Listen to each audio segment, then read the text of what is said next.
ayan. Welcome po sa aking YouTube channel, Randy Channel. Paki-subscribe, like, and share, comment din sa aking video upload, okay? Hayaan nyo muna batiyo kayo ng magandang umaga, magandang tanghali, magandang gabi sa inyo lahat. Sana pa nasa mabuti kayong kalagayan at malayo sa karamdaman. Lalong-lalo yung mga OFW natin dito sa abroad. Basta po kayo dyan. Sana nasa mabuti kayong kalagayan at malayo sa karamdaman. Dito sa Pilipinas, Luzon, Visayas, Mindanao. Welcome po kayo sa aking YouTube channel, Randy Channel. Okay? Itong upload video ko ay patungkol to do kay Kuya Val Santos Tubang. Shoutout sa iyo, Kuya Val, shoutout Kalingap Rab, Kuya Val, Ate Edna, Ate Jack. Lahat ng Kalingap member. Ano to? Keyboys, ano pa man. Shoutout sa inyo lahat. Okay? Itong upload ko,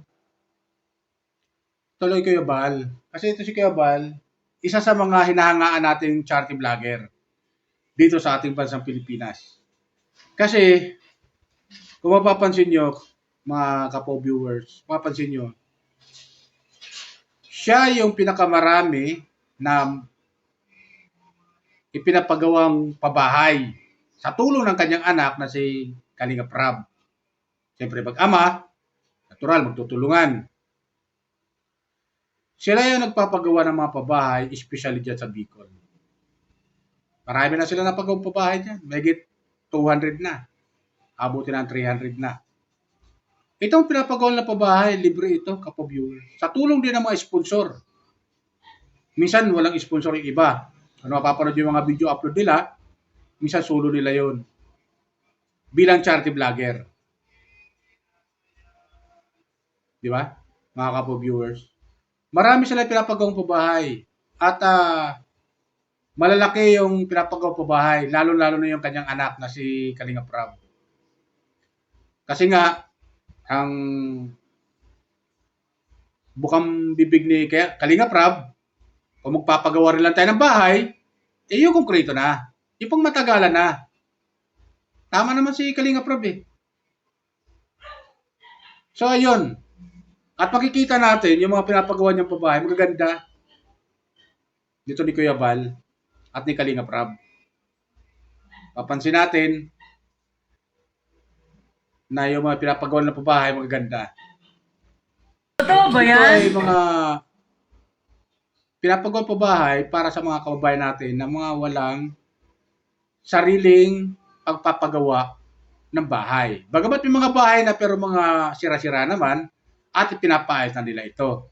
Minsan, kung mapapansin natin, kapo-viewers, kung nanonood ko ng mga video upload nila, lalo yung Kalingap Rab, minsan yung iba walang bahay, walang lupa na pagtatayo ng bahay. Ang ginagawa nila, binibilan nila ng lupa para mapatayuan ng bahay. So, ganun sila. Ganun to si Kuya Val at ganun to si Kalingap Rab.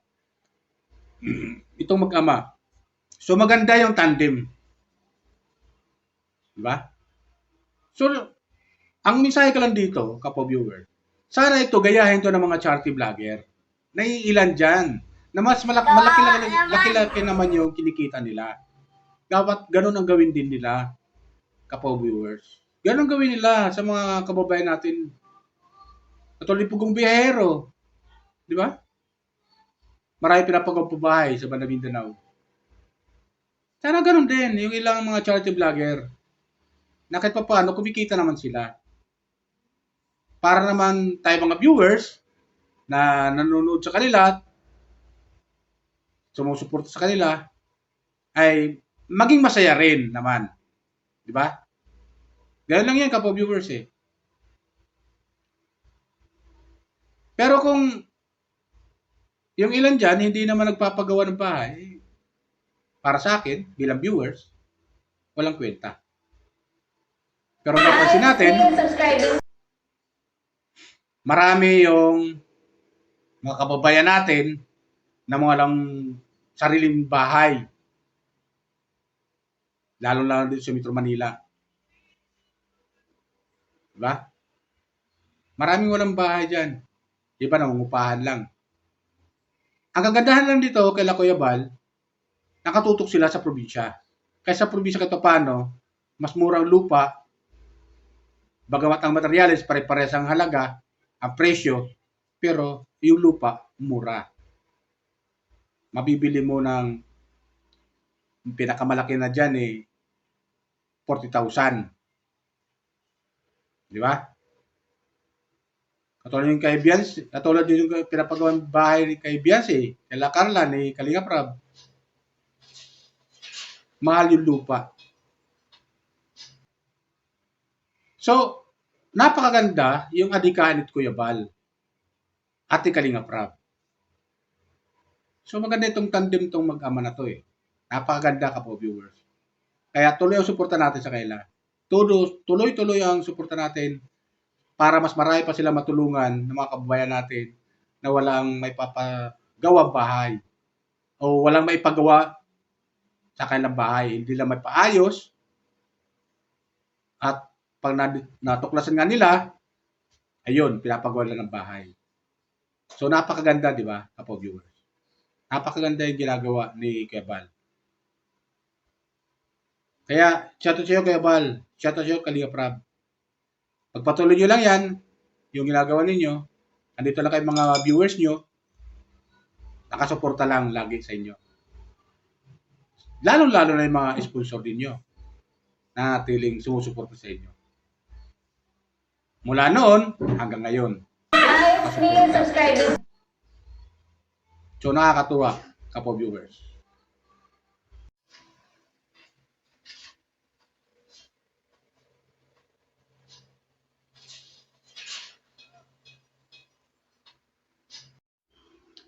Kaya yun, na-picture ko to, itong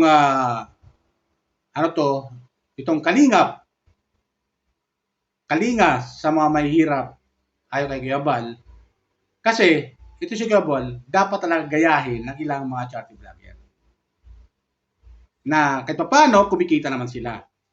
Di ba? Marami na tayo napapanood na ilan dyan na nagpapagawa ng pabahay. Marami tayo napapanood. Pero ilan lang sila, mabibilang mo sa daliri. O ilan lang sila na nagpapagawa ng pabahay. Di ba? Kaya, number one para sa akin, bilang viewers, si Kuya Bal at si Kalinga Prab. Silang dalawa sabihin, kasi mag-ama sila, para sa akin, iisa lang yan. Dahil mag-ama nga sila eh. So maganda yung tandem ng dalawa, nagtutulungan. Sa tulong na rin ng mga sponsor, nating mga viewers, kapwa viewers, na tuloy ang pagsuporta sa panunood ng mga upload video nila. Di ba? Hindi lang basta-basta yung pinapagawa ng kabahay ni Kuya Bal. May presyo din. Di ba? Ganda ni Kalinga Prab. Kala kay Kalinga Prab, milyon yung halaga ng paggawa ng pabahay. Itong huling paggawa pabahay nila na napanood natin kay Beyonce. Yung kalab team ni Edo. EDC kung tawagin. Malaki-laki itong halaga. Maabot nito ng mahigit 3 milyon.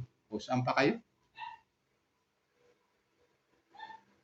Hindi kaya magpagawa ng ating gobyerno ng isang tao lang, isang pamilya lang, bibigyan ng halagang 3 milyon. Hindi kaya. Para sa akin, sa nakikita ko lang, wala naman tayo nababalitaan na ganon, mabigat sa kanila magpagawa ng pabahay na halagang 3 milyon ang isang bahay, ibibigay sa isang pamilya.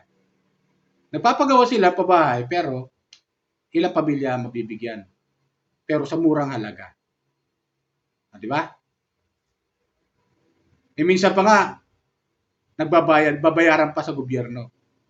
Paggawa ng gobyerno, tapos pababayaran sa mga beneficiary. Minsan ganon, di ba? Kapag viewers, wala pa tayo nababalitaan na nilibre nila. Di ba? Nagpapagawa ka silang pabahay. yung nasa gobyerno natin, mga nanungkulan sa ating gobyerno, pero pababayar nila sa mga taong magbibigyan yan na ng bahay. Hindi libre yun. Pero dito, sa Kalingap, sa pamumuno ni Kuya Bal, libre. Libre. Dahil sa tulong na rin ng mga sponsor. Bakit yung mga, matatanong natin, bakit yung mga sponsor mas nagtitiwala sa mga beneficiary, sa mga charity vlogger, lalo kala Kuya Bal at Kalingap Rab. Bakit sila nagtitiwala? Dahil naninigurado sila, nakakasiguro sila na yung itinutulong nila ay makakarating doon sa tinutulungan, sa beneficiary. Ganon. Hindi kasi may tutulong sa kung saan-saan lang. Halimbawa, nagpapagawa sila ng pabahay, doon talaga mapupunta. Kasi yung iba namang kinikita nila sa pagiging charity vlogger, yung iba naman, doon din sa iba. Pero, halimbawa, ako sponsor, para lang doon sa bahay na yan, doon lang talaga ibibigay. Ganun kasi, transparent ang Kalingap. Sa pamumuno ni Kuya Bal at ni Kalingap Rab. Transparent sila. Kaya, ako, sponsor, matutuwa ako na kahit papano, nakikita ko yung itinutulong ko doon sa beneficiary, doon sa tao, sa pamilya na yon. Di ba? Kaya napakaganda nitong adikain ni Kuya Bal. Kalingap Rab, sa pagtulungan ng mag-ama na to, maganda. Kaya, ang tayo mga viewers, ang may tutulong na natin, suportahan natin sila.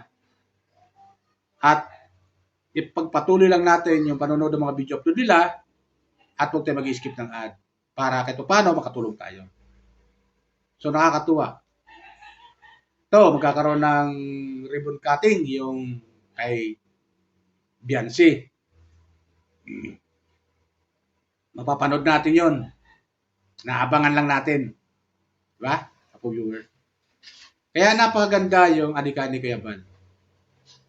So, yan sa akin kapo viewers. Kaya na-picture ko to si Kuya Bal. Shoutout sa'yo Kuya Bal ha. Atid na Kalingap Rab. Shoutout sa'yo. Napakabuti mong anak. Sana tularan ka ng mga anak ng ilang kabataan dyan.